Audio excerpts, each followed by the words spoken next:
Yeah, you are. Oh, okay, cool. Anyway, look, Nathan, good to have you back on the show, mate. Hey, those choc bombs went down huge. Tim Tams. Yeah. Arnold's choc bombs. Excellent. Great. Okay. Also go great with, I guess you could do choc bombs with delicious Nestle coffee. Well, funny you should. Oh, which one didn't you give away? Which one was it? Was this one?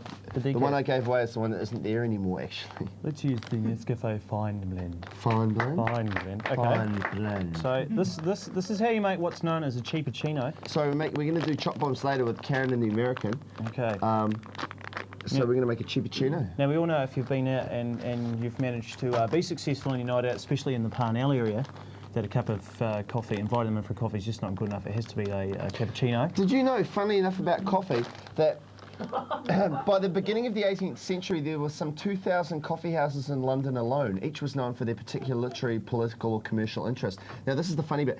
To save themselves trouble, bank messengers began the practice of meeting in coffee houses to exchange their cheques. Thus, the coffee house became the birthplace of another world-famous institution. That'll be why whenever you go to a bank, especially the ones that have like about 10 cubicles, that only ever 2 are opened at once and all the rest are closed, because all the bankers are out having coffee. Have you noticed that? That's right too. Yeah, I love that story. Yeah, they have this huge, there'll be like 10 or 20 cubicles because it's a city bank, but they're all shut. Crazy. The bank managers pickup line at the Loaded Hog. A bank manager, all the bank managers that go to the Loaded Hog say to the young secretaries, "Want to come back to my branch and see my cubicles?" Sorry. Okay, Sorry no, that was fine. Good bit of panning out there, Robbo. Great bit. Love that. Love what you did. What I'm doing here is Can I have a job on you?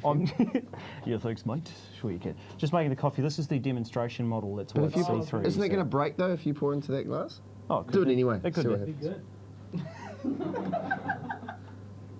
Well, you hold it then. There we go. That'll. Okay. There we go, ladies and gentlemen. That's how you make a coffee. This is That's how you make a coffee. This is water brought out from Hamilton too. See? And so remember, no water wasted here in the Auckland. coffee had absolutely no idea what was about to happen. That's right. Little did it know on that fine June morning. So let me get this right, Nathan. You're using H2O lightly warmed. Yeah. Okay, great. Right on. Go on. Okay. Now you see that. Now this is called coffee regular. We just tip it into the. You can't see. This is the demonstration. Funnily enough, if we had Alistair here on the camera. Yep. Could be able to do that, but this is coffee regular. You can't see through that. But this is how you make a cheapuccino. No, look, can you get out of the way of the monitor? Okay. Because now we can't see. Okay. This is how you make a cheapuccino. Now you get your average Pepsi, plastic Pepsi bottle. Yeah. And your average milk. This is not stunt milk. This is just ordinary milk. Just ordinary milk from a cow. From a cow. Okay. So there we go. We just tip it into this thing here.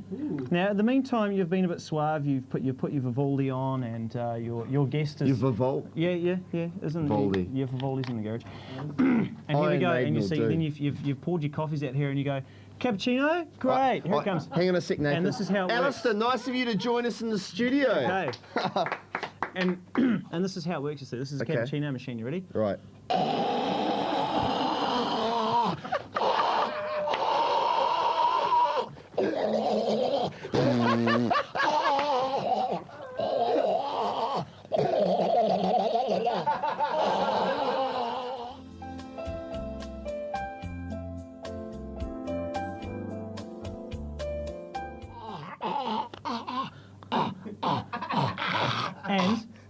And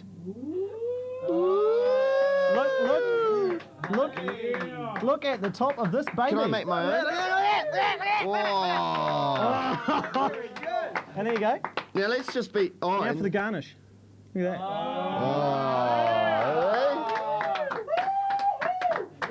That's how you make it. Now let's just be perfectly blunt about this, Nathan. Yes. In High Street, this would cost you $2.50. You've made it here. The coffee was free, the water was free, the milk was free, the glass was free, and so basically we're talking about a free drink. We've saved $2.50. And as you can see, that's the chino, but they're right on the top there. And could we remind you that $2.50 is 1.5 free happy hour beers at Tapas. Righto. And if you know what else? You know what else we have to And do? you know what comes after a cappuccino? Go. You have one. I'll have one. Go. Tappers. Is it tapas? Go. Yeah, I know this one. Go. I'm gonna call it a choc bomb.